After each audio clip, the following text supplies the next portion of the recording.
आज हम इंटर का हिस्ट्री लेके आए हैं। ठीक है, उस दिन हम पढ़ा दिए थे इसका खोज कैसे होता है, पुरातत्वविद क्या है। ठीक है, इस नगर का खोज कैसे हुआ था, तो उन सब चीज़ों को बता चुके थे। आज इसमें से कुछ टॉपिक ऐसा है जो ऑब्जेक्टिव और सब्जेक्टिव सब में पूछता है, उसको हम बताने जा रहे हैं। ऑब्जेक्टिव में अक्सर पूछता है कि हड़प्पा सभ्यता किस नदी के किनारे है। तो हड़प्पा सभ्यता किस नदी के किनारे है? रावी नदी के किनारे। किस नदी के किनारे है?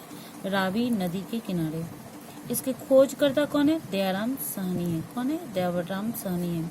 इसका खोज कब हुआ था? 1921 ईस्वी में हुआ था। कब हुआ था? 1921 ईस्वी में।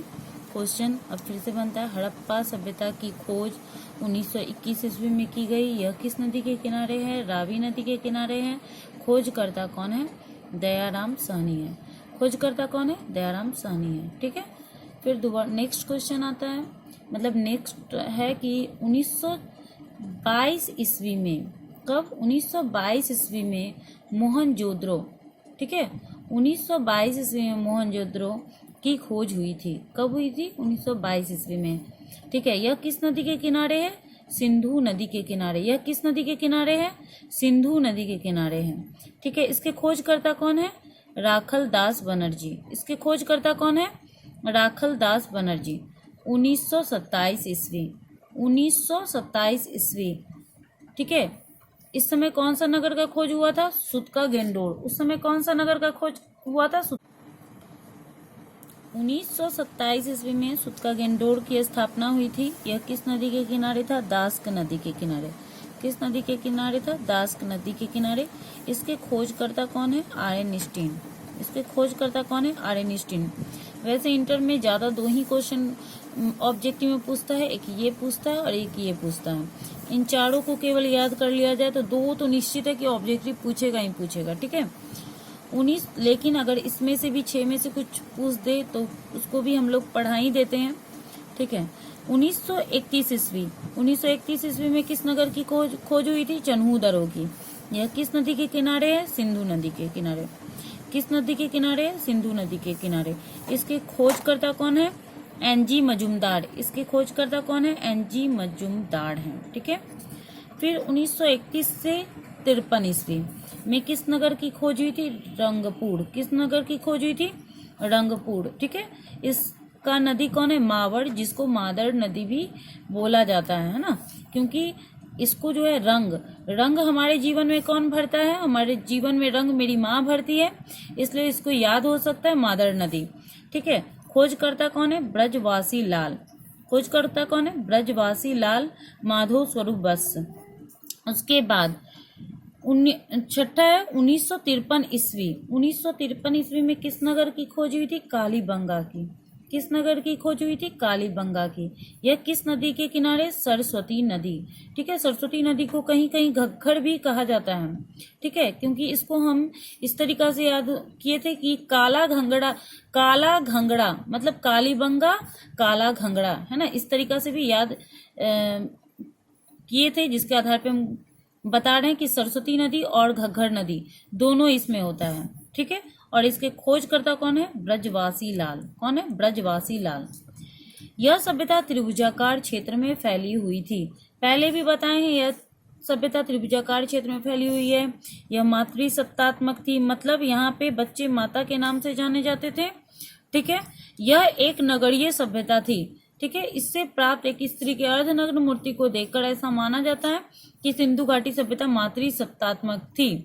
ठीक है, यह एक नगरीय सभ्यता थी। यह भी ऑब्जेक्टिव में हमेशा ये दो क्वेश्चन बनता है, तो लगभग 6 से 7 नंबर का ऑब्जेक्टिव जो है तुम लोग को इसी से बनेगा, सिंधु घाटी सभ्यता से, इसलिए इसको रट लेना चाहिए स्टूडेंट को।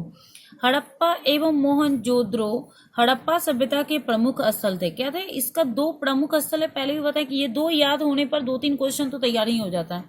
हड़प्पा एवं मोहनजोदड़ो हड़प्पा सभ्यता के प्रमुख स्थल थे। ठीक है, पिग्गट महोदय ने इन्हें साम्राज्य की जुड़वां राजधानियां कहा है। कभी कभी ये भी क्वेश्चन बनता है कि जुड़वां राजधानियां किसे कहा जाता है। इंटर में भी पूछता है कि जुड़वां राजधानियां किसे कहा जाता है, तो वह 2 कौन हो गया? मोहनजोदड़ो। ठीक है, मोहनजोदड़ो और कौन हो गया? हड़प्पा। इसको आप लोग फाइनली याद ही करके रखने में फायदा है। ठीक है, 2 से 3 4 बार आप लोग सुन लीजिएगा तो डेफिनेटली याद हो ही जाएगा। हड़प्पा सभ्यता का क्षेत्रफल, हड़प्पा सभ्यता का क्षेत्रफल 12,99,660 वर्ग किलोमीटर था। ठीक है, हड़प्पा सभ्यता का क्षेत्रफल 12,99,663 वर्ग किलोमीटर था। ठीक, हड़प्पा सभ्यता का क्षेत्रफल पता हो गया, 12,99,660 वर्ग किलोमीटर था। हड़प्पा एवं मोहनजोदड़ो के बीच की दूरी कितनी है? 483 वर्ग किलोमीटर। कितनी है? 483 वर्ग किलोमीटर। मोहनजोदड़ो का अर्थ होता है मुर्दों का टीला। हड़प्पा एवं मोहनजोदड़ो के बीच की दूरी 483 किलोमीटर है। ठीक है, मोहनजोदड़ो का अर्थ होता है मुर्दों का टीला। क्या होता है? मुर्दों का टीला। ये भी अक्सर इंटर में पूछता है, जो पूछ रहा है उस पे हम टिक कर देते हैं।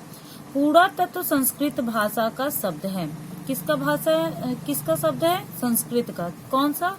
पुरातत्व, जिसका अर्थ होता है पुरानी वस्तुओं का तत्व जानना। जिसका क्या अर्थ होता है? पुरानी वस्तुओं का तत्व जानना, उसकी रक्षा करना। क्या? उसकी रक्षा करना। ठीक है, विशाल स्नानागार कहाँ से मिला है? मोहनजोदड़ो से। ये भी ऑब्जेक्टिव में अक्सर पूछता है। ठीक है, विशाल स्नानागार कहाँ से मिला है? मोहनजोदड़ो से।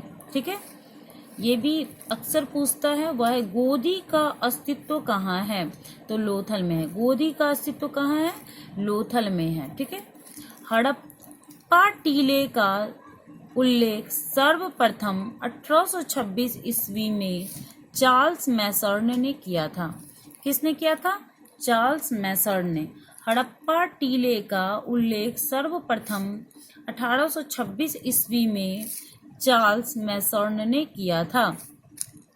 हल से जुते हुए खेत के साक्ष्य कहाँ मिले हैं? तो कालीबंगा में। ये भी BBI है, ऑब्जेक्टिव में ये भी पूछता है। ठीक है, उसके बाद हम लोग आते हैं कि हड़प्पाई मुहर पर सर्वप्रथम कनिंघम महोदय ने 1853 ईस्वी में अपनी रिपोर्ट पेश की।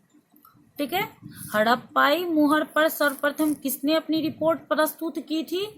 कनिंघम महोदय ने। किसने? कनिंघम महोदय ने। कब की थी? 1853 ईस्वी में। तो इस तरीका से हम लोग ये जितना भी ऑब्जेक्टिव है उसको हम लोग कंप्लीट कर लेंगे। ठीक है, और मेरे चैनल को आप लोग सब्सक्राइब जरूर करें, लाइक करें, कमेंट करें और शेयर करें।